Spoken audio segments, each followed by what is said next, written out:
বর্ষার সন্ধ্যায় যদি এইরকম গরম গরম মাছের চপ হয় তাহলে কেমন হয় বলুন তো। সন্ধ্যাটা একেবারে জমে যায়, তাই তো? তাহলে চলুন রেসিপিটা ঝটপট আপনাদের সাথে শেয়ার করি। প্রথমে কড়াইয়ে 1 কাপ জল দিয়ে তার মধ্যে কিছুটা নুন হলুদ দিয়ে আমি 4 টুকরো মাছ দিয়ে দিলাম।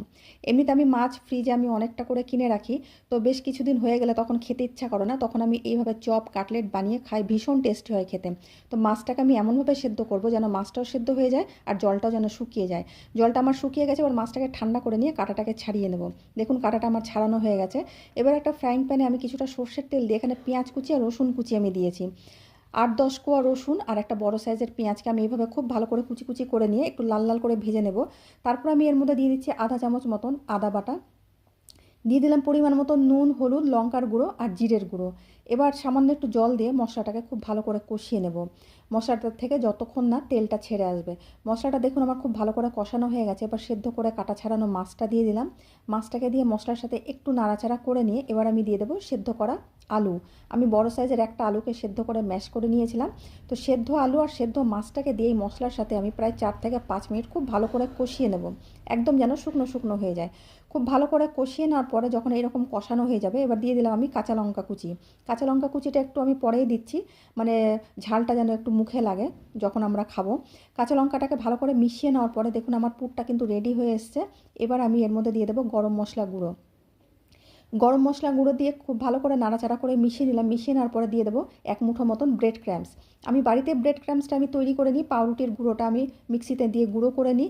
তো 1 মুঠো মতন ব্রেড ক্র্যাম্পস দিলাম, এটা বাইন্ডিংয়ের জন্য খুব ভালো কাজ করে।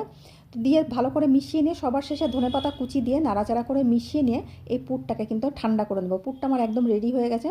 পুরটাকে আমি ঠান্ডা করে নেব। একেবারে ঠান্ডা করে নিয়ে দেখুন আমি নিয়ে এসেছি।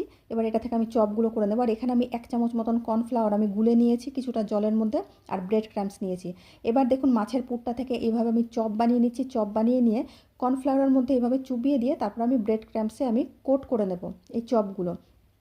ভীষণ মুচমুচে হয় খেতে, এই চপটার ভীষণ টেস্টি হয়।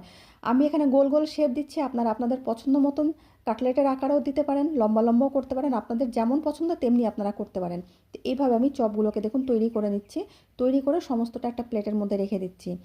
তো এইভাবে সমস্ত চপগুলো আমি বানিয়ে নিচ্ছি। সমস্ত চপগুলো বানিয়ে নিয়ে তারপরে আমি এটাকে 2 ঘন্টা মতন নর্মাল ফ্রিজে রেখে দেবো।